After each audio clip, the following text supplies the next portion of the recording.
के माजी संचालक पद्मश्री माननीय वामन केंद्रे सर, तसेच ज्येष्ठ सिनेनाट्य दिग्दर्शक कुमार सोहनी सर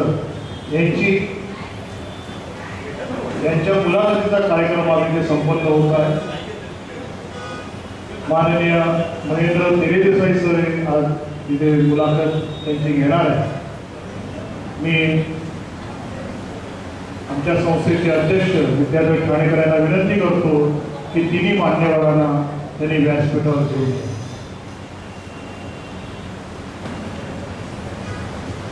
वामन केंद्रे सर, कुमार सोने सर आणि महेंद्र तेरेदेसाई सर।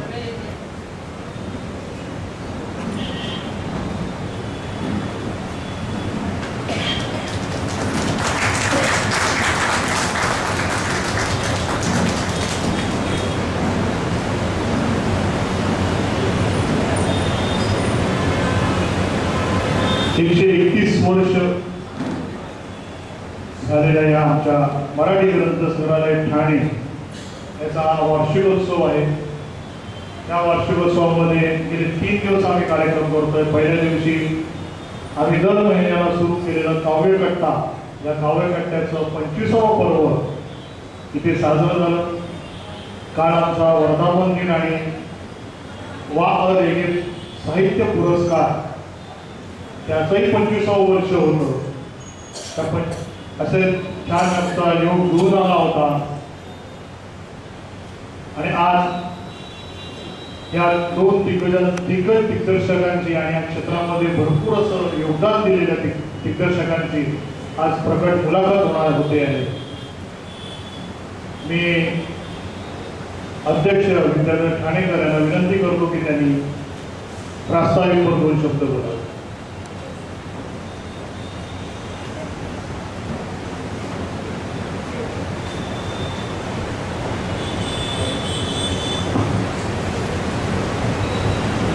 नमस्कार।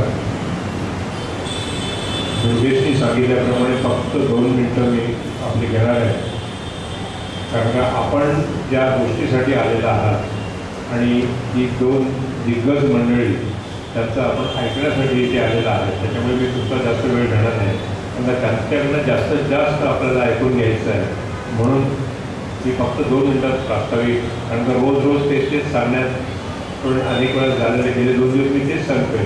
तर तिसऱ्या दिवशी मी जास्त न सांगता मी आपला माझ्या ह्या मनोगताला मी सुरुवात करते, प्रास्ताविकेला सुरुवात करते। मराठी ग्रंथ संग्रहालय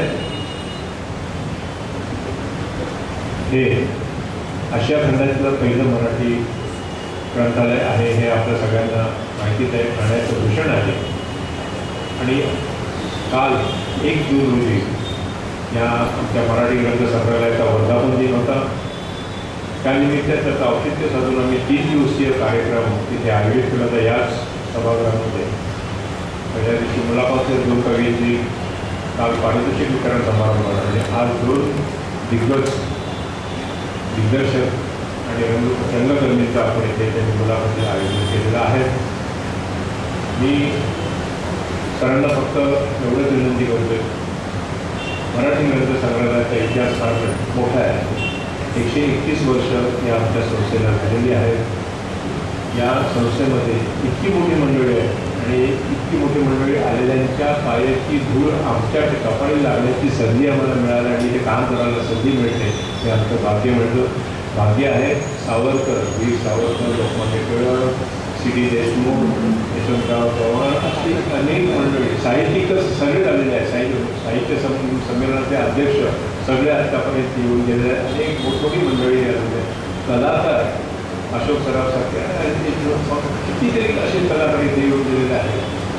तर कुमार सर अनेक वेळा इथे रिसर्चसाठी याच सभागृहामध्ये येत असतो। तर या आमचं विशेष आहे या संस्थेचं आणि या अशा या संस्थेचा आपल्याला सगळ्यांना विनंती मी करतोय की आपण या संस्थेचं सभासद व्हा। आजच्या या कार्यक्रमाला वामन केंद्रे त्यांची ओळख जास्त करून देणार, कारण ती ओळख होणारच आहे, कारण वेळेचं बंधन आहे। कुमार सोनी आणि तेरेदेसाई ते समोर उपस्थित आमचे विश्वस्त टीम कापूर सोमण आहेत, रेगे सर आहेत, काणे आहेत, आमचे निर्मळी फडके वगैरे आहेत. खूप दिवसांनी दादा पेंडसे आमच्याकडे आज समोर उपस्थित झालेले आहेत, आमच्याकडे उपस्थित आहेत. बरोबर त्यांचा मी दादा तुमचं मनापासून स्वागत करतो. दादा तुमची जी परंपरा आहे आम्ही पुढे चालवत आहे. यश अपयश नंतर तुम्ही ठरवा, पण आम्ही हा आमचा प्रयत्न करत आहे. आमचे जे गायकवाड आहेत, कुंबळे आहेत, अनेक सेवक आहेत, सगळे प्रणाली आहे, कितीतरी मंडळी इथे उपस्थित आहेत, राजेबाई आहे तिकडे. आणि तर मी सगळ्यांना विनंती करतोय की मी आपण ज्या कार्यक्रमासाठी आलो त्या कार्यक्रमातील त्याच्या आधी त्याचं तिन्ही पाहुण्यांचा आपण सत्कार करणार आहोत. मी दुर्गेश आकेरकरला विनंती करतोय की त्यांनी पुढील सूत्र हाती घ्यावे.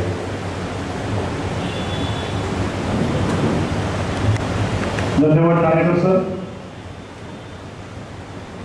आपण या तिघांचे स्वागत सत्कार आपण इथे आता करतोय. सर्वप्रथम वामन केंद्रे सर, त्यांची थोडक्यात माहिती. खरं तर वामन केंद्रे सर, कुमार सोनी सर एवढं म्हटलं की त्यांची पूर्ण माहिती आहे, पण तरी पण एक आपली प्रथा असते, पद्धत असते की त्यांची माहिती उपस्थितांना देण्यात यावी, तशी मी माहिती देतोय.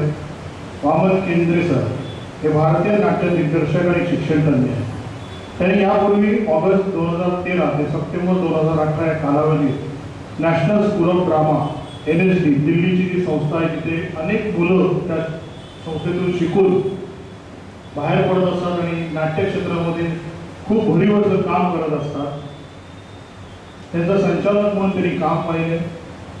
शालेय आणि महाविद्यालयीन शिक्षणानंतर त्यांनी डॉक्टर बाबासाहेब आंबेडकर मराठवाडा विद्यापीठ औरंगाबाद येथून नाट्यशास्त्रातील 1 वर्षाचा प्रावीण्य प्रमाणपत्र अभ्यासक्रम पूर्ण केला आणि त्यानंतर NSD मध्ये 3 वर्षाच्या अभ्यासक्रमासाठी त्यांची निवड झाली.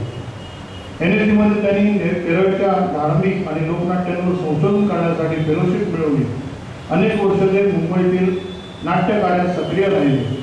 1970व्या उत्तरार्धात महाराष्ट्रातील दलित नाट्य चळवळीत प्रमुख भूमिका बजावण्याचे श्रेय त्यांना जाते. वामन केंद्रे सर यांना 3 वर्षाच्या अध्यापनाचा अनुभव होता.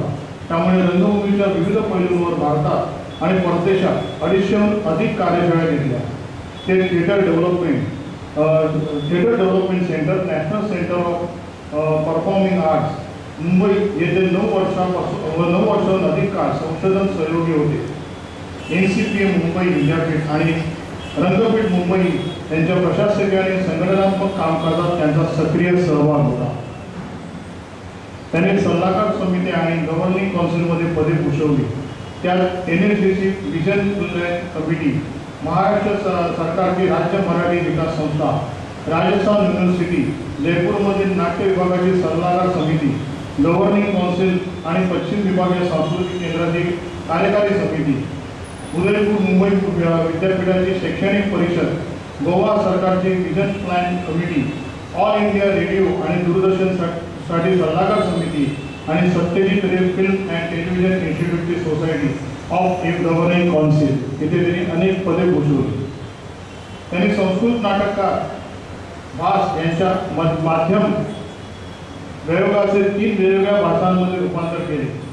इंग्रजीमध्ये ओ माय लव, हिंदीमध्ये मोहे पिया आणि मराठीत पिया बावरी, आणि याची नोंद इंडिया बुक ऑफ रेकॉर्डमध्ये झाली आहे. झुलवा, जानेमन, टेम्स मी नॉट, नाती गोती, गंधे की बारात, लढी नजरिया, रणांगण, दुसरा सामना असे अनेक नाटकांचे दिग्दर्शन त्यांनी आजवर केलेले आहे. नुकतंच त्यांचं गजब तिची अदा हे मराठी नाटक सध्या रंगभूमीवर चालू आहे.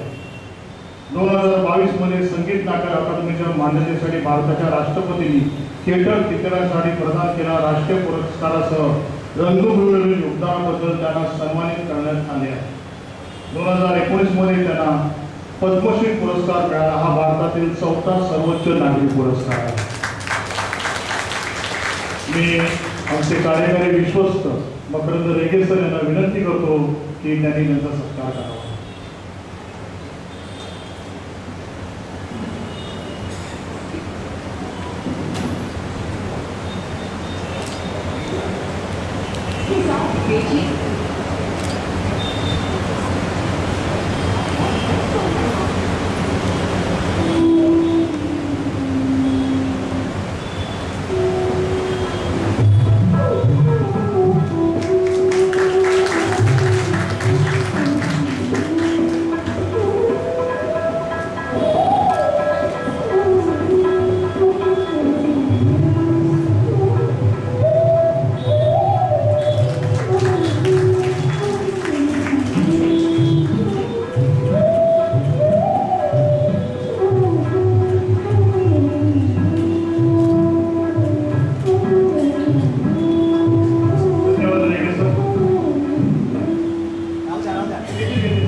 सर आपण असं नसतो. आपले दुसरे पाहुणे आहेत माननीय कुमार सोनी सर. त्यांना अनेक पुरस्कार प्राप्त झालेले आहेत.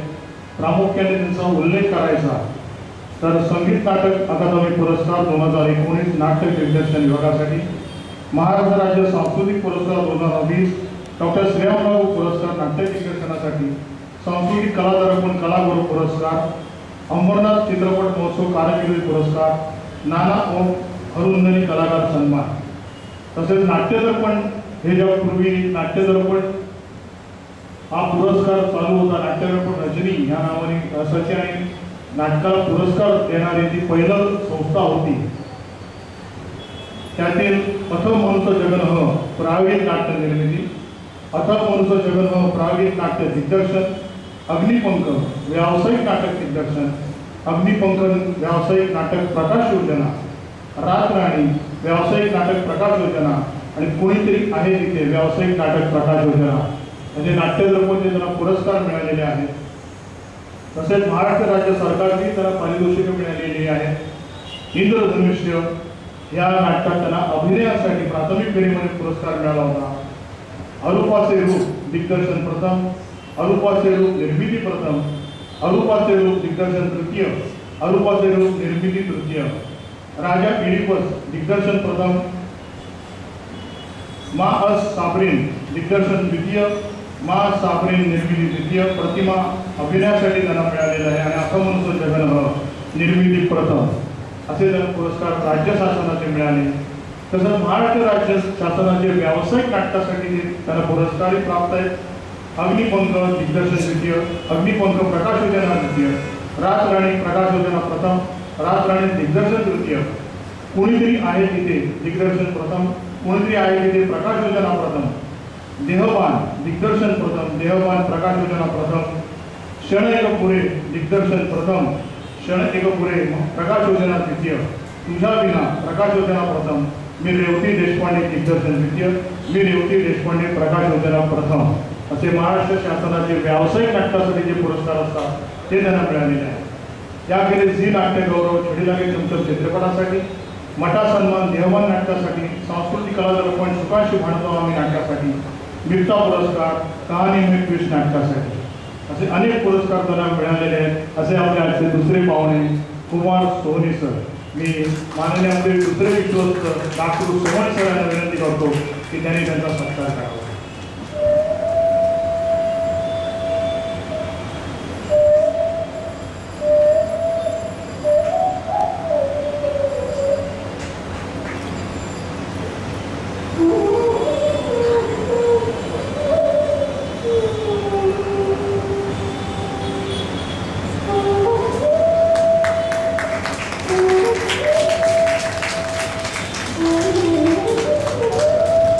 आणि नुकतंच त्यांचं सखे सोबती हे पुस्तकही प्रकाशित झालेलं आहे. त्याचा प्रकाशन समारंभ इथेच या सभागृहात पार पडलेला होता.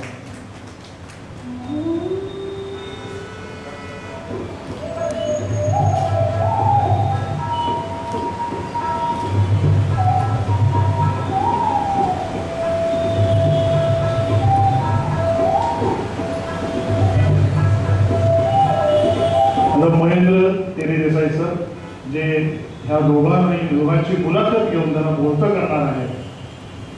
लेखन दिग्दर्शन बहुमाध्यमिक, गेली 30 वर्ष नाटक, चित्रपट, लघुपट, जाहिरातपट, मालिका यांचे लेखन आणि दिग्दर्शन, वर्तमानपत्रीय लेखन, रज्जू, चौकोन या वामन तावडे लिखित अनेक पारितोषिक प्राप्त नाटकाचे दिग्दर्शन आणि या चौकोन या नाटकात माझी भूमिका होती. तसेच आहे म्हणून तरी या नाटकाचे लेखन याही त्यांच्या नाटकात माझी भूमिका होती. भेटलाच गुरु परस्पर विरोधी कोण समर इन हट वजे ती वजे त्यांचं आपलं सेम असतं अशा अनेक पारितोषिक प्राप्त एकांकिकेचं लेखन. त्यानंतर सिनेमाचं लेखन केलं प्रेमसूत्र. त्यानंतर डोंबिवली रिटर्न तर हिंदी हा सिनेमा हा होता. लेखन दिग्दर्शन त्या चित्रपटामध्ये माझी भूमिका होती. असे अनेक आंतरराष्ट्रीय चित्रपट महोत्सवात समावेश. इंडो जर्मन कार्लिन फिल्म फेस्टिवलमध्ये ओपनिंग फिल्म, राष्ट्रीय चित्रपट पुरस्कारामध्ये jury member, Vidyalankar institute of communication येथे सिनेमा आणि परफॉर्मिंग आर्टसाठी आउट ऑफ सिलेबस मेंटोरिंग ते करत असतात. सुरुवातीला डॉक्टर जफार पटेल यांच्या लेखन दिग्दर्शन विभागात 8 वर्ष सहभाग. त्यात एक होता कृषक मुक्ता आणि डॉक्टर बाबासाहेब आंबेडकर हे गाजलेले चित्रपट. कुसुमाग्रज पु ल देशपांडे यांच्यावरही त्यांनी लघुपट केलेले आहेत. असे आमचे महेंद्र देसाई सर. मी आमचे अजून एक विश्वस्त आमचे तिसरे हेमंत काणे यांना विनंती करतो की त्यांनी त्यांचा सत्कार करावा.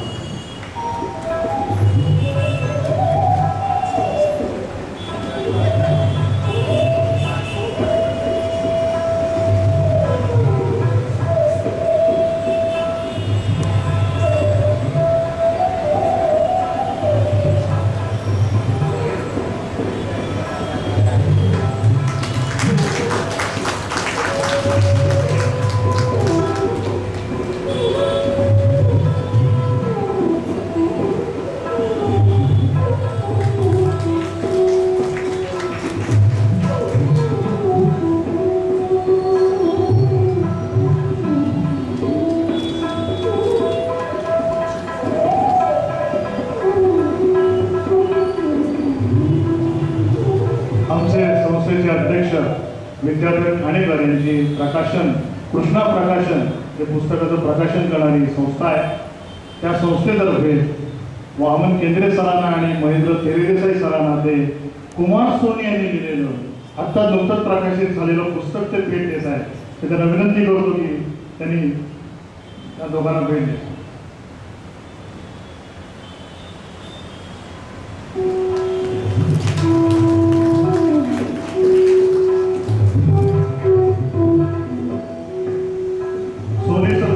पुस्तक असल्यामुळे ते तुम्ही त्या दोघांना देत आहे. त्यामुळे तुम्ही वाईट वाटून घेऊ नका.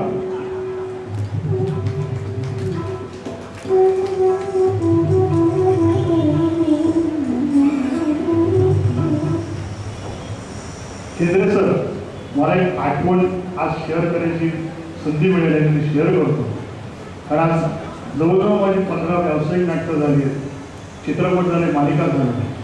मग अशी ठाणेकर सरांसोबत सांगत होते, माझी ओळख करून तुम्ही बोलला की हे माझे मार्गदर्शक होते. पण खरं सांगायचं तर तुमच्या मार्गदर्शनामुळे मी आजवर इथपर्यंत प्रवास पाडला. तुम्ही रणांगण नाटक दिग्दर्शित सर्व केलं. अद्वितीय न होतं भविष्यात असं ते नाटक होतं. त्या नाटकात काम करण्यासाठी मी तुमच्याकडे आलो होतो. तेव्हा चंद्रलेखाचे व्यवस्थापक रमेश मोरे हे आम्ही एकाच सोसायटीत राहत होतो. तर त्यांनी तुमच्याकडे माझ्यासाठी शब्द टाकला होता आणि ते मला बोलले जा वामन केंद्राला जाऊन भेट. आता त्यांचे तुमच्याकडे घरचे संबंध होते. मी तुमच्याकडे आलो DMCCला. तुम्ही मला सांगितलं तर आलायच काहीतरी करून दाखव. मला आल्यानंतर काहीतरी करून दाखवायचं असतं हेही माहिती नव्हतं. खरं सांगतो, प्रामाणिकपणे सांगतो. बोलू मी काय करू असा त्याला प्रश्न पडला. मला वगैरे नाटकात काम करायला आलायस ना, मग मला काहीतरी करून दाखव ना. मी नाही काही, मला नाही काही आता करता येत. ठीक आहे गाणं म्हण. बरोबर मी गायक पण नाही आहे ना, तुला ठेका करता येतो का एवढंच मला बघायचं, तू गाणं. एवढं गाणं बाथरूम सिंगर असल्यामुळे त्या पद्धतीने गाणं म्हणलं. आणि त्या नाटकामध्ये माझ्यासमोर बसलेले खरं अविनाश नारकर, त्यानंतर प्रसाद नंतर येऊन झाला, पण अविनाश नारकर, श्रीकांत देसाई असे सगळे बसले होते. आणि मी खरंच सांगायचं मी त्यांना बघून मला असं वाटलं की बापरे यांच्यावरती काम करायचं म्हणजे इतकंच होतं. पण त्यानंतर मला तुम्ही 4-5 दिवस मी त्या तालमीला येत होतो. माझ्यासमोर अनेक कलाकार आले, त्यांना तुम्ही घेत होता, प्रसाद तो गाला, प्रसादला घेतलं. मला प्रश्न पडला, मला सांगत नाही. शेवटी एकदा तुम्हाला जाऊन विचारलं, सर माझं काय? तर तुम्ही मला अगदी स्पष्ट सांगितलं, दुर्गेश तू ह्या नाटकात नाही आहेस, पण तू तालमीला येत जा. तू खूप नवीन आहेस, तुला खूप शिकावं लागणार आहे, पण तालमीला येत जा. आणि जोपर्यंत मी सांगत नाही उद्यापासून यायचं नाही, कारण त्यात टेक्निकल रिहर्सल असतात, तोपर्यंत तू यायचं. मला वाटतं तुम्ही ती माझी परीक्षा बघितली किंवा काय रंगभूमीने माझी परीक्षा बघितली असेल. मी रोज तालमीला येत होतो. तुम्ही ज्या सूचना दिग्दर्शन करताना कलाकारांना देत होत्या त्या मी ऐकत होतो. समोरचे कलाकार कसे काम करतात ते बघत होतो. तुमचं डिस्कशन मी ऐकत होतो.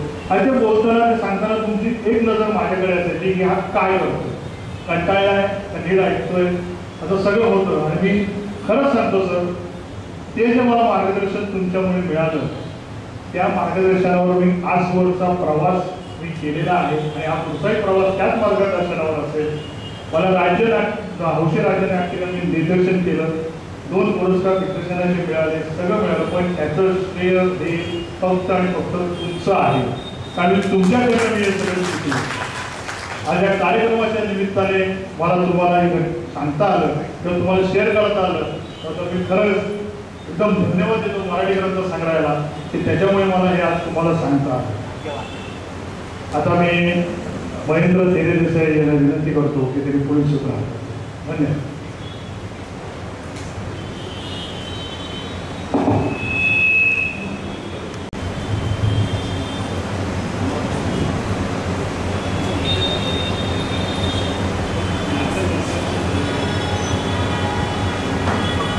नमस्कार. महेंद्र धेरे देसाई माझं नाव. प्रथमतः मी मराठी ग्रंथ संग्रहालयाचे आभार मानतो की त्यांनी मला ही संधी दिली की वामन केंद्रे आणि कुमार सोहनी यांच्याशी संवाद मला साधता येईल. मला दुर्गेशचा पहिला फोन आला तेव्हा त्यांनी मला प्रश्न विचारला, अरे महेंद्र, वामन केंद्रे आणि कुमार सोहनी यांची मुलाखत तू घेऊ शकशील का? आणि मग त्यांनी तो प्रश्न थोडासा रिफाईन केला की नाही तू घेऊ शकशीलच, पण तू घेशील का? पण मी त्याच्या त्या पहिल्या प्रश्नालाच अडकून होतो की मी यांची मुलाखत घेऊ शकेन का. कारण आता ह्या दोघांची ओळख करून देत असताना त्यांनी जी काही प्रचंड मोठी लिस्ट वाचली. आता 30-35 वर्ष हेही ह्या क्षेत्रात आहे, 30-35 वर्ष ही आणि मी आहे. पण या दोघांचं बॉडी ऑफ वर्क इतकं प्रचंड आहे, इतकं मोठं आहे, यांचा अनुभव इतका मोठा आहे की मला असं वाटतं की मुलाखत कशाच मला घेता येईल की नाही माहिती नाही, पण एक संवाद तरी साधता येईल. आणि दोघांनी मुख्यतः नाटक या माध्यमात खूप काम केलेलं आहे. अकॅडमिकली पण काम केलेलं आहे आणि प्रॅक्टिकली पण काम केलं आहे. तसंच कुमारने सिनेमामध्येही खूप काम केलं आहे, मराठी सिनेमामध्ये. तर मला असं वाटतं की ही 2 माध्यमं जी आज महत्त्वाची माध्यमं आहेत. आजचा प्रेक्षक बऱ्या प्रमाणात मालिकेशी चिकटलेला दिसतो, पण तरी सुद्धा आम्ही इथे तिघं बसलेलो आहोत. ते तिघही नाटक आणि सिनेमा ही फार महत्त्वाची माध्यमं आम्ही मानतो. तर ह्या माध्यमाबद्दल आपल्याला प्रत्येकांना उत्सुकता आहे. म्हणजे आपण बरेच वेळेला असं म्हणतो की मराठी माणूस हा नाटक वेडा आहे. तर नाटक वेडा आहे म्हणजे तो त्याचं पॅशन आहे की तो वेड्यासारखी नाटकं बघतोय. कारण ओव्हरऑल ज्या नाटकाला आता जो रिस्पॉन्स आहे तो रिस्पॉन्स आणि ती नाटकं ह्याच्यात काही खरोखरच ताळमेळ बसतोय का?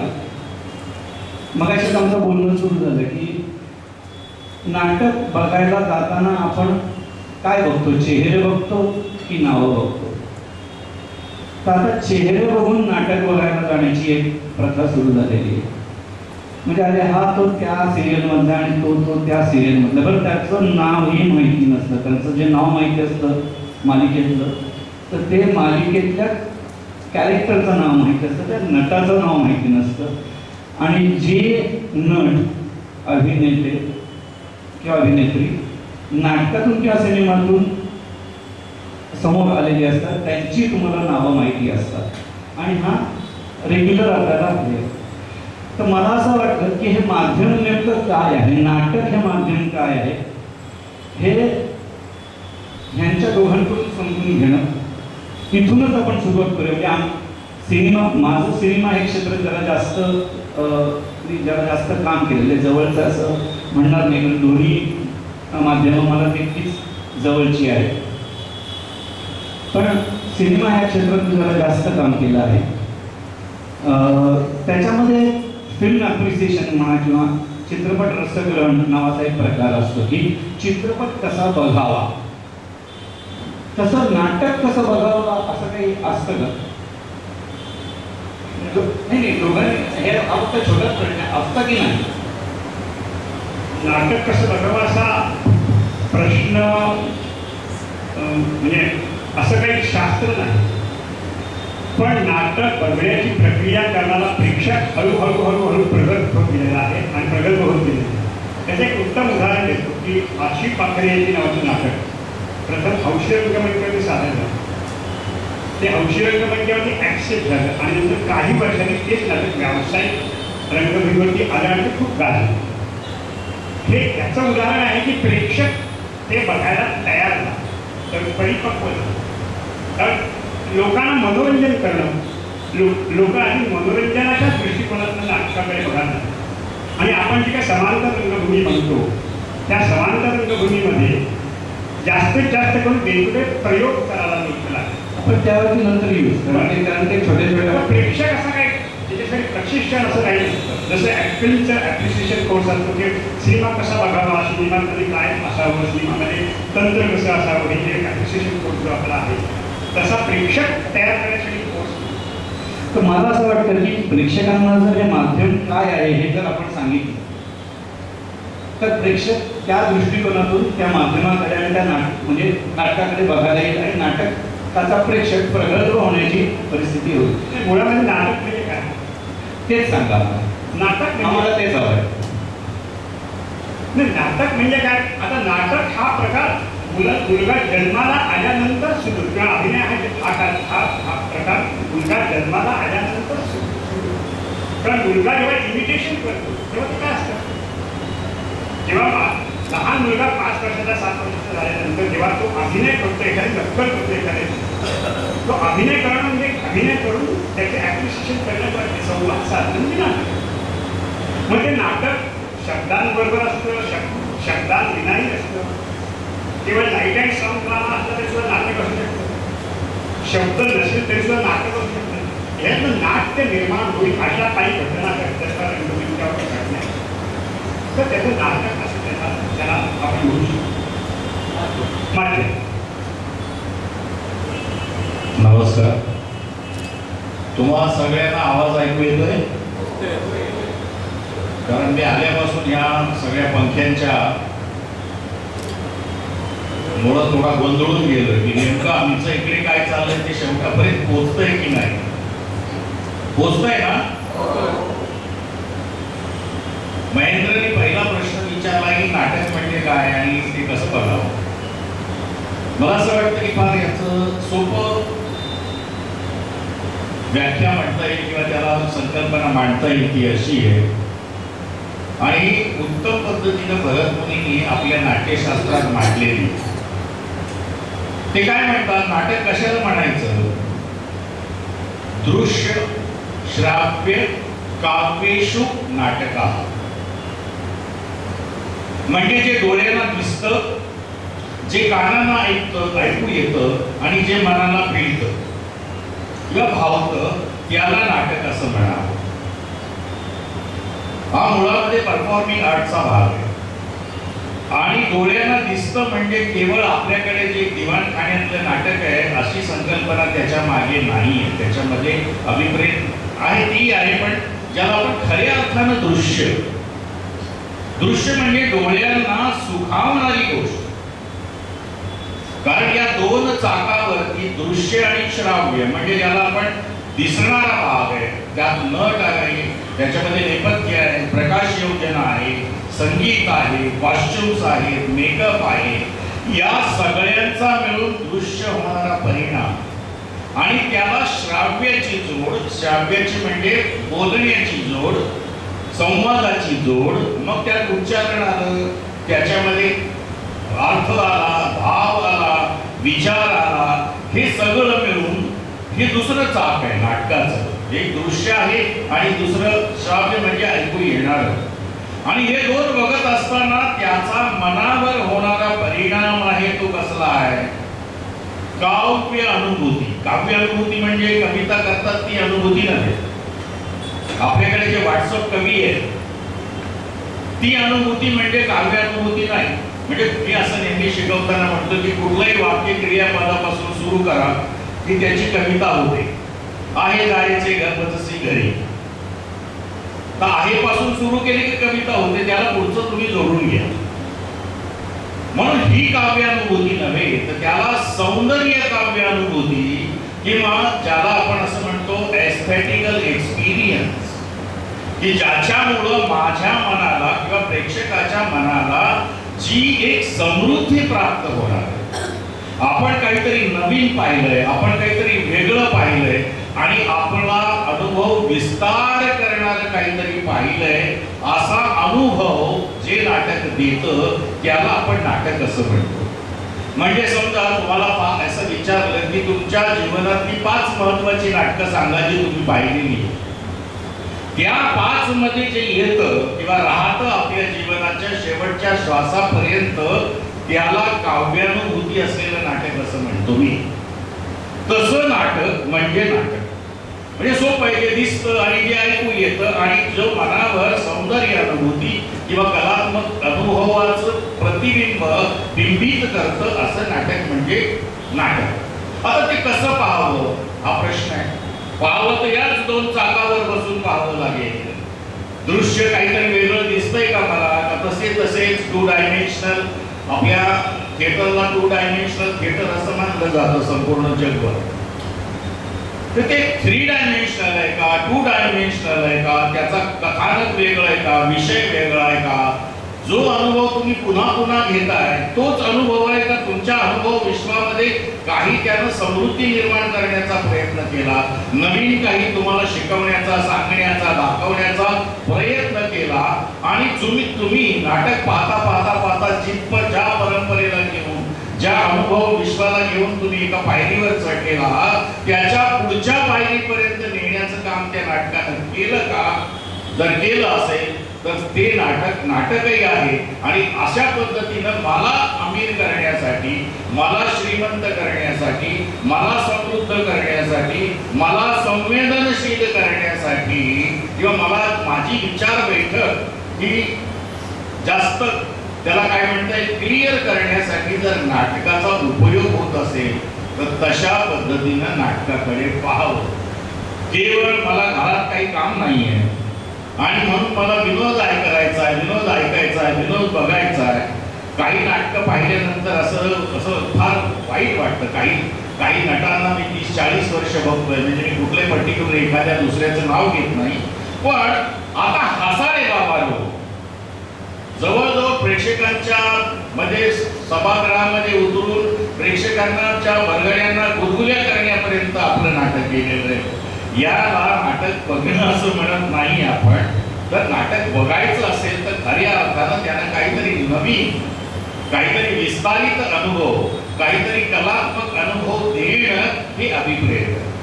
त्याला आपण नाटक म्हणूया. आणि अशा पद्धतीचं नाटक बघायचं असेल तर श्राव्य रूपातही बघावं लागेल, त्याच्या दृश्य रूपातही बघावं लागेल आणि तिसरं म्हणजे कलात्मक अनुभूती किंवा ज्याला एस्थेटिकल एक्सपिरियन्स किंवा सौंदर्य अनुभूती म्हणतो असं नाटक मला देतं का? या अँगलनं नाटक बघितलं की नाटक बघण्याची परंपरा किंवा सवय ही उत्तम आहे असं म्हणा.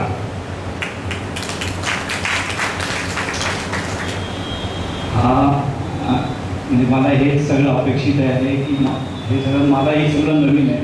कारण अशा पद्धतीनं आपण नाटक करत असतो, आपण नाटक बघत असतो, पण हे जे ॲनालिसिस कुमार आणि वामन यांनी केलेलं आहे, हे ॲनालिसिस करणंच एक फार महत्त्वाची गोष्टी जसं म्हणाले की एखादं नाटक बघितल्यावर की आपल्या डोक्यामध्ये जे विचारांचा गुंता असतो, एखाद्या विचाराबद्दलचा एक गुंता असतो, तो गुंता एखादं नाटक बघितल्यावरती सुटणं हे त्या नाटकाचं खरं तर शक्तिस्थान आहे. म्हणजे नाटक बघण्याच्या आधीचा बिफोर अँड आफ्टर हे हा जो प्रेक्षकांचा इफेक्ट आहे, हा त्या प्रेक्षकांमध्ये येणं म्हणजे त्या नाटकाचं यश आहे असं मला वाटतं. तर हे नाटक आपण जेव्हा बघतो त्याच्यामध्ये खूप मगाशी तुम्ही म्हणाला तसं की काव्य आहे, दृश्य आहे, त्या दृश्यामध्ये लाईट्स आहेत, कॉस्ट्युम्स आहेत, या सगळ्याच्या बाबी आहेत.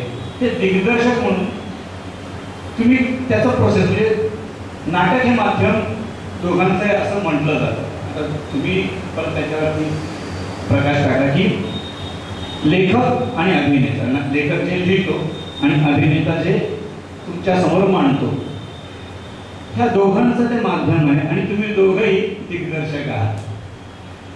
तर तुम्ही ह्या गोष्टीकडे आणि ह्या क्रायटेरियाकडे कसं बघा की नाटक हे माध्यम कोणाचं आहे आणि ते कशा पद्धतीनं समोर मांडलं जातं, ती प्रोसेस काय, ती प्रक्रिया काय, एखादं नाटक तुमच्याकडे येतं ते तुम्ही काय घेता आणि ते घेतल्यावरती काय करता ॲज अ दिग्दर्शक म्हणून. मला वाटतं हा वाद फार जुना आहे की नाटककाराचं आधी जेव्हा डायरेक्टर नावाचा माणूस नाटकात आला नव्हता, त्याच्या अगोदर नाटककार होता आणि त्या नाटकाला प्रेक्षकांपर्यंत पोहोचवणारा कलावंत होता. त्याच्यामुळे ते कलावंताचं नाटकही महाराष्ट्रामध्ये मानलं जात नव्हतं. अजूनही काही नाटककार हा अट्टहास घेऊन बसलेले की नाटक हे फक्त नाटककाराचं असतं आणि बाकी सगळे पालखीचे बोरी असतात. पण खरं म्हणजे असं नाहीये. काही एक असाही एक प्रवाद आहे की नाटक हे फक्त नटांचं असतं, बाकी कोणी महत्वाचं नाही. ना नाटककार महत्वाचा आहे ना दिग्दर्शक महत्वाचा आहे. पण मला असं वाटत नाही. मला असं वाटतं नाटक हे त्या नाटकामध्ये इन्व्हॉल्व असलेल्या सगळ्यांचं नाटक आहे, इन्क्लुडिंग बॅक स्टेज वर्कर्स. कारण कोणी एकेकाळी जेव्हा हे शब्दामध्ये नाटक लिहिलं जायचं, तो शब्द पोहोचवणं एवढंच नाटक म्हणजे एवढीच प्रेक्षकांची अपेक्षा होती आणि तेवढाच नाटकाचा विकास झाला होता, ज्याच्यामध्ये दृश्य हे महत्वाचं नव्हतं. म्हणजे ज्याला आपण असं म्हणतो की नाटक ऑडिओ व्हिज्युअल आहे, म्हणजे याच्यामध्ये फक्त ऑडिओ एवढंच गृहीत धरलेलं होतं. ते पोचवणारा जर नट असेल तर त्या नटाची पाठ पडली जायची. पण दिग्दर्शक जसा नाटककार हा शब्दात नाटक लिहित असतो, तसं दिग्दर्शक हा त्याच्या रंग भाषेमध्ये त्याला चित्रित करत असतो, त्याला पेंट करत असतो.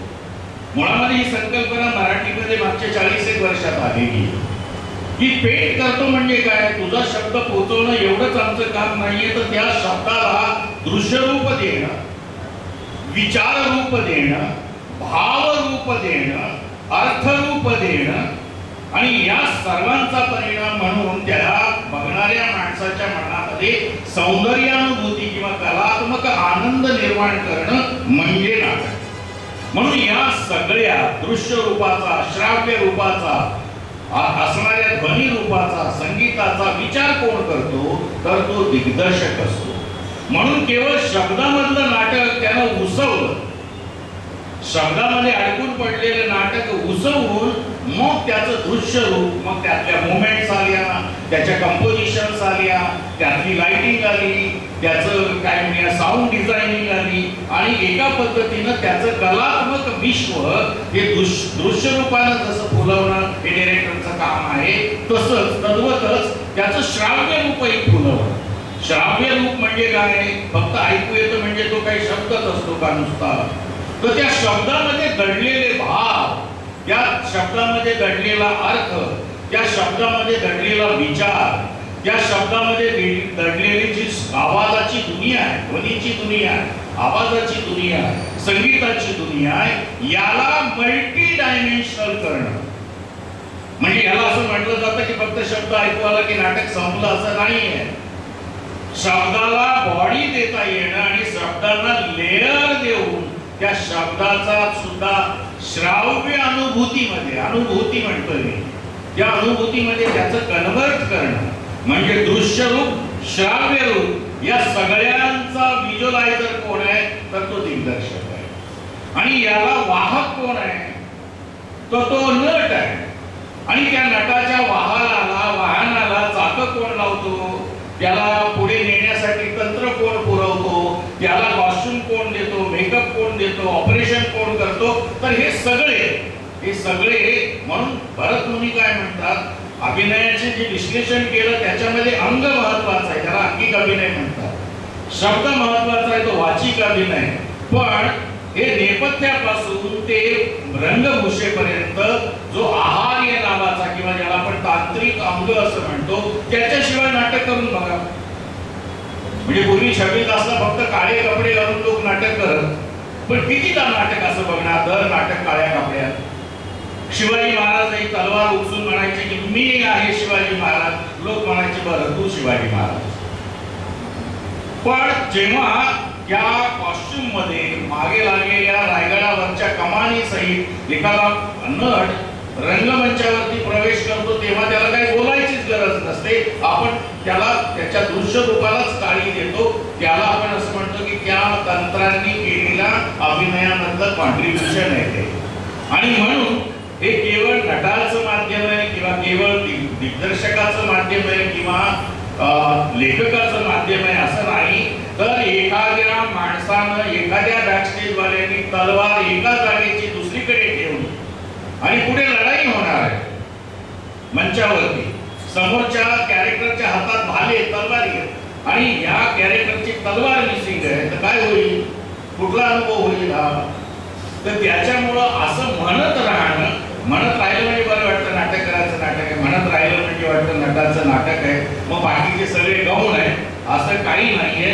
मागच्या 100 वर्षापासून जवळजवळ जागतिक रंगभूमीवर आणि संपूर्ण भारतीय रंगभूमीवर जो एक नाटकाचा अनुभव बदलण्याचं त्याला काय म्हणूया कौशल्य आणि ती अनुभव घेण्याची पद्धती बदलली, ती दिग्दर्शकाच्या व्हिज्युअलायझेशनमुळं, त्याचा जो उदय झाला त्याच्यामुळं आणि त्यामुळं ते महत्वाचं. आणि म्हणून नुसतंच असं म्हटलं जातं की नाटक आहे मी लिहितो, बर्नॉट शॉ पण म्हणायचे असं, actor has no business to indulge in my words.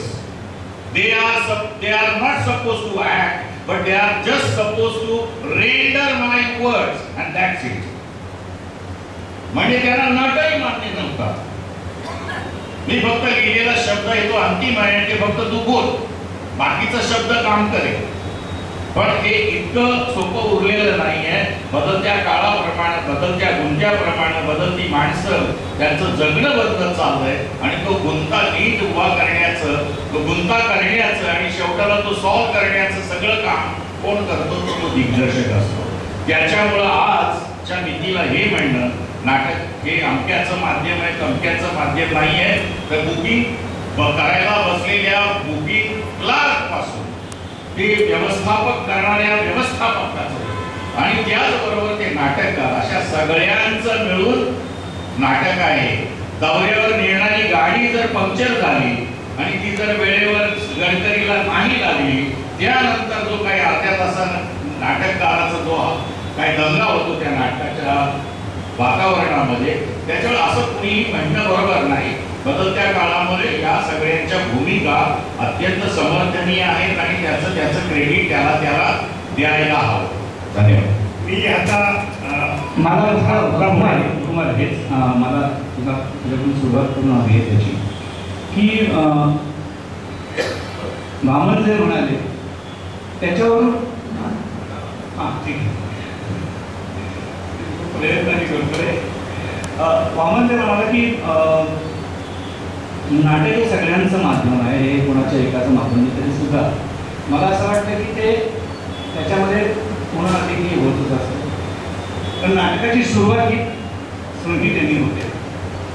तर मला तुझ्याकडून हे जाणून घ्यायचं आहे की आधी संहितेने जी सुरुवात होते तिथून नाटक पूर्ण होईस्तोपर्यंत जी प्रोसेस आहे ती प्रोसेस जर आता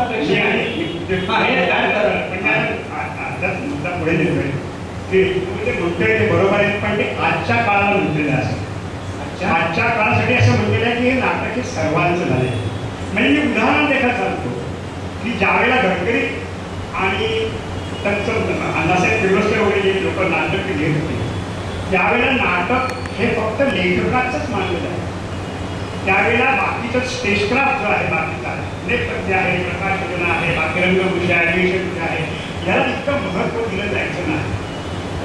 ते फक्त एका जागी उभं राहून गडकऱ्यांचे संवाद म्हणत राहायचे. त्या संवादातले जे वाचिक अभिनय होतं त्या वाचिक अभिनयातनं लेखकाचे सगळे शब्द पोचवत जायचे, भावना पोचवत जायचे आणि ते प्रेक्षक त्यावेळेस ते ॲप्रिशिएट करायचे किंवा त्याच्यावरती त्याची आवड निवड त्याच्यावरती अवलंबून असायची.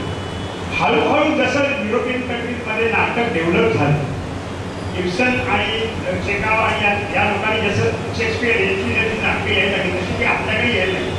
आणि तेंडुलकर कनेक्ट करण्यापासून त्यांनी नाटकं थोडीशी दिवाणखात आणली असं म्हणतात, मला हरकत नाही. पण त्याच्यानंतर काय झालं, मग हळूहळू स्टेजक्राफ्ट पण आपल्याकडे यायला लागली. आणि हा स्टेजक्राफ्ट आल्यानंतर त्याची भूमिका बदललेली नाही. मग नेपथ्य आलं, प्रकाश, त्यावेळेला पडद्यांवरती नाटकं व्हायची. मी उदाहरणं देखील सांगतो. तर पडद्यांवरची नाटकं हळूहळू बॉक्ससेटवरती यायला लागली तेव्हा वेगवेगळे लोकेशन्स तयार करण्यात आले. आणि लोकेशन्स तयार करण्यात आल्यानंतर त्यावेळेला त्या बाकीच्या भागांना सुद्धा महत्त्व प्राप्त झालं आणि संवाद कमी झाला. याचं कारण तिथपर्यंत त्या काळामध्ये सिनेमाचा उदय झाला. तर व्हिज्युअल्स लोक जास्तीत जास्त बघायला लागले. आणि असं करता करता करता करता आता मी तुला याचं उत्तर उदाहरण देतो की विजय तेंडुलकरांची 2 नाटकं आपण घेऊया. शांतता कोर्ट चालू आहे आणि घाशीराम कोतवाल. तर शांतता कोर्ट चालू आहे हे एक आदर्श नाटक आहे ज्याच्यामधल्या सगळ्या कॅरेक्टर्स अतिशय परिपूर्ण अशा आहेत.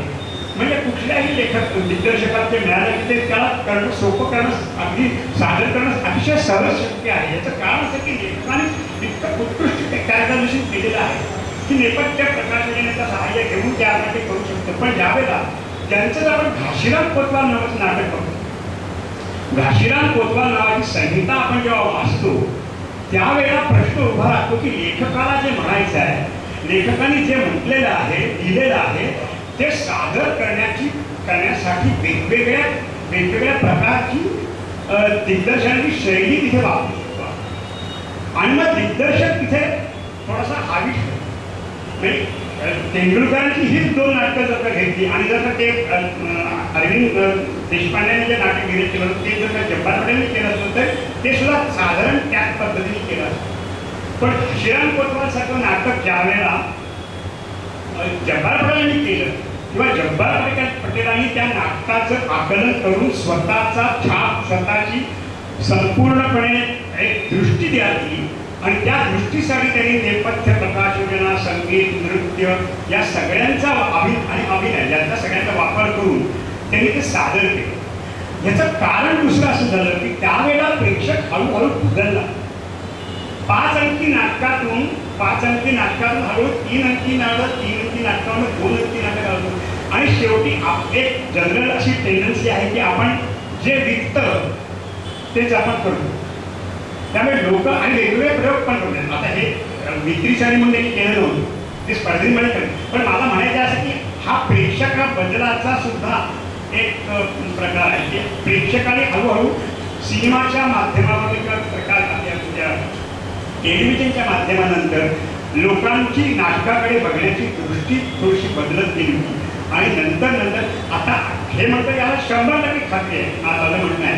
पण तरीसुद्धा आज माझं असं म्हणणं आहे की नाटकाचा दिग्दर्शक किती उत्तम असू दे, नाटकाची प्रकाशयोजना किती सुंदर असू दे, नाटकाची बाकीचे अंग किती उत्तम असू दे किंवा तंत्रज्ञ किती उत्तम असू दे, मूळ जर का लेखनच चांगलं नसेल तरी याचा काहीही उपयोग नाही. त्यामुळे लेखक हा महत्त्वाचा आहे.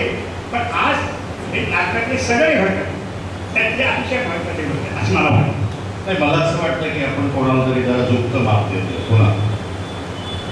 डिरेक्टर वाईट आहे आणि तो किती उत्तम नाटक नाही आणि नटही वाईट आहे.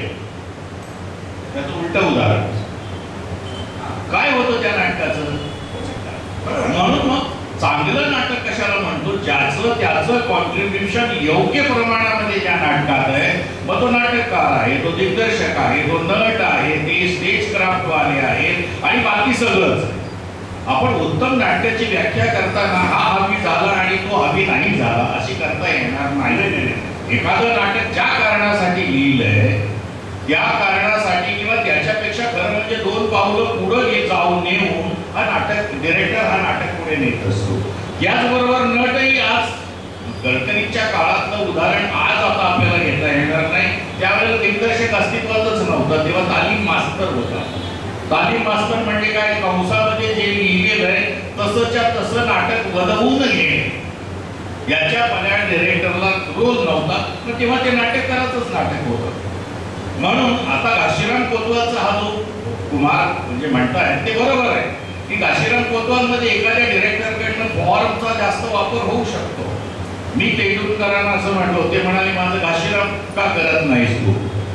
तर म्हटलं मला तुमचं घाशीराम करायला खूप आवडेल, फक्त मला एक परवानगी हवी आहे की यातली जी भिंत आहे सगळे जे कोरसची भिंत आहे, ब्राह्मणांची कॅरेक्टर होती, ही भिंत हटवून मला फक्त 2च पात्रांचं नाटक करायचंय. एक घाशीराम कोतवाल जो आहे आणि नाना. तुम्ही परवानगी देता का. मी करतो. आणि मला असं वाटतं की ती जर परवानगी मिळाली असती तर खऱ्या अर्थानं टायटल रोल ज्याचा आहे घाशीराम कोतवाल हा त्या नाटकामध्ये अत्यंत दुय्यम राहिला. कारण हे नाटक त्याच्यावरनं लिहिलेलं आहे. आणि नाना फडणवीस नावाचं जे पात्र आहे ते खूप प्रॉमिनंट झालं अल्टिमेटली. त्याला आपण असं म्हणतो की आजच्याही काळामध्ये जो किंग मेकर असतो तो स्ट्रॉंग असतो, किंग स्ट्रॉंग नसतो. आता याचं काही दिवसातच आपल्याला 4-5 दिवसातच उदाहरण पुन्हा एकदा अनुभवायला मिळणार आहे. त्याच्यामुळं असं बरोबर नाही की नाटककार नसला चांगला, नाटककार चांगल्या नसल्याचीही असंख्य उदाहरणं आहेत आपल्याकडे. नटांनी मी इच्छा माझी पुरी करायची त्यातलं उत्तम नाटक म्हणजे ते वाईट नाटक लिहिलंय असं नव्हे, पण त्या नाटकाला खऱ्या अर्थानं इतकं यश प्राप्त करून देण्याचं श्रेय नाटककारापेक्षाही जास्त अभिनेत्याला जातं दादा कोंडकेंना. वस्त्रधारणच्या बाबतीत बाबा मी इथे घाशीराम कोतवालचं उदाहरण देण्याचं कारण असं होतं की इथे दिग्दर्शक प्रयोग कसा हवी होते. नाही, इम्पॅक्ट काय माहिती का, तेंडुलकरांना जेव्हा घाशीरामबद्दल विचारलं गेलं प्रयोगांच्या संदर्भात, कारण घाशीराम ह्याचे प्रयोग अनेक भाषांमध्ये झाले. भारतीय भाषांमध्ये जसे झाले तसे परदेशी भाषांमध्ये सुद्धा झाले. तर त्यांना जेव्हा विचारलं की तुमचा ते स्वतःचा नाटकाचा प्रयोग बघत नसतं, पण ते कदाचित म्हणजे जी रंगीत तालीम आहे ते बघतात. तर त्यांना जेव्हा विचारलं गेलं की कुठल्या भाषेचा प्रयोग तुम्हाला सगळ्यात जास्त आवडला, कारण आपल्याला सगळ्यांना त्या भर पडेलच माहीत आहे, तेव्हा ते असं म्हणाले की जर्मन भाषेतला जो प्रयोग झाला होता तो त्यांना त्यांच्या जे इंटरप्रिटेशन आहे त्यांना जो एक इफेक्ट हवा होता नाटका थ्रू, त्याच्यावरून तो त्यांच्या जवळपास जाणार असत तर काय होता. तर त्यांचं असं म्हणणं आहे की घाशीराम जब्बारने जे केलं ते बघितल्यावरती एक असं एक फील होतं. आणि जर्मन भाषेतलं जेव्हा घाशीराम बघितलं तेव्हा त्याच्यातली जी तीव्रता होती त्याच्यातला जो व्यक्तता हा म्हणाला की घाशीराम हा त्याचा महत्त्वाचा भाग आहे. तर त्याच्यातली जी तीव्रता होती, त्याच्यातला जो एक पॅथॉस होता, त्याच्यातला जो एक उग्रता होती ती जर्मन भाषेमध्ये जास्त आली, जी भास्करच्या गाण्यांमुळे आणि मुळगूंच्या एकंदर सगळ्या त्या दृश्य आणि जे नृत्य वगैरे केलं त्याच्यात ती कुठेतरी हरवली. आता हे इंटरप्रिटेशन जे आहे हे इंटरप्रिटेशन परत एक दिग्दर्शक तुमच्याही नाटकात असतो आणि मामा मला वाटतं त्याच आणि तुम्ही त्याच इंटरप्रिटेशनच्या बाबतीत बोलता. इंटरप्रिटेशन वाईज आणखीन एक बोलतो, जसं तू आता घाशीरामबद्दल बोललास तसं रायगडला जेव्हा जागे ते नाटक नक्की कोणाचं आहे ते छत्रपती शिवाजी महाराज आणि संभाजी यांचं नाही आहे, ते बाप आणि मुलाचं नाटक आहे. पण कार्यक्रमाची ती दोन्ही नाटकं तशी. हां, तर मी त्यावेळेला वसंत कार्यक्रमाकडे गेलो आणि मला राज्य नाट्य स्पर्धेला रायगडला जेव्हा जागे ते करायचं होतं 1978-1980ची गोष्ट आहे, ते 77-77ची गोष्ट आहे. मी जायच्या तर त्यावेळेला मी त्याला सांगितलं की मी म्हटलं हे नाटक करतो, फक्त मी हे संभाजी आणि शिवाजी महाराज आहे तसं नाही करत. मी तर इंडस्ट्रीलेस माणूस आहे. छत्रपती शिवाजी महाराज सुतामध्ये येतील आणि हे संभाजी महाराज त्याच्यामध्ये येतील, समाजमध्ये येतील. आणि बाप मुलाचं फॅमिली ड्रामा मी हा करतो, कारण हे नाटक बाप मुलाचं आहे. तेव्हा त्यांनी मला मना केलं, ते नाही मला म्हणजे इथे दिग्दर्शकाची एक वेगळ्या पद्धतीची बघण्याची आपला मुद्दा काय आता तुझं म्हणणं मला 100% मान्य की सगळ्याचा प्रत्येक घटक आहे, पण तो डेव्हलप कसा होत गेला. बाप मुलाचा जो संघर्ष आहे ना तो त्याच्या अनेक नाटकांमध्ये म्हणजे तो गांधीमध्ये आला, अश्विनी कुलेमध्ये पण तो आहे. माझं सांगण्यात तो डेव्हलप जसा होत गेला तसा दिग्दर्शक प्रगत होत गेला आणि प्रगत होत गेल्यानंतर लोकांना पण तो पाहिजे तसं द्यायला लागला आणि त्या नाटकाला सुद्धा वेगळा विचार करायला. माझा असा मुद्दा अजिबात नाही चांगलं नाटक आपल्याला जर दिग्दर्शक व्हायला असेल पण तरी पण कथा चांगली असणं आवश्यक आहे, हे महत्त्वाचं. याच्याविषयी दुमत होण्याचं कारण नाही. उत्तम नाटक असतं, उत्तम दिग्दर्शक असेल, उत्तम नट असतील, उत्तम तंत्रज्ञ असेल आणि तो बघणारा उत्तम प्रेक्षक असेल तर ते नाटक उत्तमच होणार. याच्याविषयी फक्त आपण काय म्हणून करतो हे सगळं ठीक आहे, पण तो महत्वाचा आहे. हे प्लॉट आता त्रिकोणी प्लॉट आहे, हा प्लॉट आहे, इतक्या साऊंड पोल्युशन आहे, पण तरी आपण एका गंभीर विषयावर चर्चा बोलतोही आहोत आणि ऐकतोही आहोत. तर या अनुभूतीपर्यंत नेण्यासाठी कोणी एकेकाळी एक स्टेज असते, प्रत्येक माध्यमाच्या विकासाची स्टेज असते. त्यावेळेला नाटककारच महत्वाचा होता. त्याचं कारण हे शब्दाच्या पल्याड नाटकाचा विचारच झालेला नव्हता. शब्द पोहोचवणं एवढाच विचार आहे. मागच्या 100-125 वर्षापासून याच्यामध्ये अनेक स्थित्यांतरं झाली आणि मी जसं म्हणालो नाटकाची व्याख्याच करताना जे दृश्य आहे, जे डोळ्यांनाही दिसतं, अनुभवायला येतं, डोळ्यांना जो एक आशय आणि विचार आणि भाव पोचवतं, तसंच श्राव्य भाव पोचवतं आणि या सगळ्यातून सौंदर्य अनुभूतीची जे मोठ बांधतं ते नाटक. मग त्याच्यामध्ये हा उजवा होता आणि हा डावा, तर उत्तम नाटक केलं आणि एखादा डिरेक्टर कच्चा असेल अशी पडलेली नाटकं खूप आहेत आपल्याकडे. आज दुसरा एक महत्त्वाचा मुद्दा मांडतो मी. आपण म्हणतो की सगळं नाटक म्हणून, पण आज नटसम्राट म्हटल्यानंतर लक्षात कोण राहतं? विवा शिरवाडकर आणि डॉक्टर श्रेयम लाल किंवा दत्तात्रय. त्याचा दिग्दर्शक कोण आहे हे कोणाला माहितीच नाही आज. हा प्रेक्षकांचा प्रॉब्लेम आहे. हा त्या दिग्दर्शक मला असं वाटतं की पॉप्युलर नाटक कशावरनं होतं म्हणजे तो त्याचा मालक आहे असं नाही. मालकाचा नाही मालकी हक्काचा प्रश्न आहे हा. थोड्यावर नाटक कशा एकच प्याला नट कोण होते हे सुद्धा माहिती नाही नाटककारामुळे. कारण तेव्हा डॉक्युमेंटेशन फक्त शब्दांचंच व्हायचं.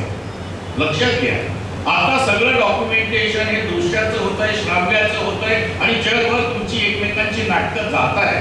तेव्हा एखादा सिनेमा खूप चांगला लिहिलाय पण त्याला बरा डिरेक्टर नाहीये असं म्हटल्याबरोबर काय होतं? कच खायला होते. नाही, सिनेमा उत्तमच लिहिलाय आणि बाकी सगळी अंग परफॉर्मन्स पासून ते आर्ट डायरेक्शन पर्यंत सगळं जेव्हा उत्तम असतं तेव्हा सिनेमा उभा राहणारच. तर हे झालं. तुम्हाला सोनी म्हणतात ते एका पर्टिक्युलर काळाचं उदाहरण आहे. आज आपल्याला उदाहरण देताना जसं काळ बदललाय तशी परिमाणं बदलली आहेत, तसं प्रत्येकाचं योगदानाचं प्रमाण बदललं. या लेखकाचं, दिग्दर्शकाचं, नटाचं, तंत्रज्ञांचं आणि त्याच्या पुढे आता एक नवीन माणूस आमच्यात एंटर झालाय, त्याचं नाव आहे मार्केटियर. तो मार्केट करणारा खरंच वाईट असेल ना तर किती चांगलं नाटक करा ते झोप. तो जर बरा असेल तर चांगल्या नाटकाला अजून त्याची मदत होते. एवढंच माझं म्हणणं आहे. हा मोठा आहे किंवा हा कमी असं माझं अजिबात म्हणणं नाही. त्याची जागा आहे आणि त्याचं योगदान आहे, त्याच्याविषयी दुमत असण्याचं कारण नाही.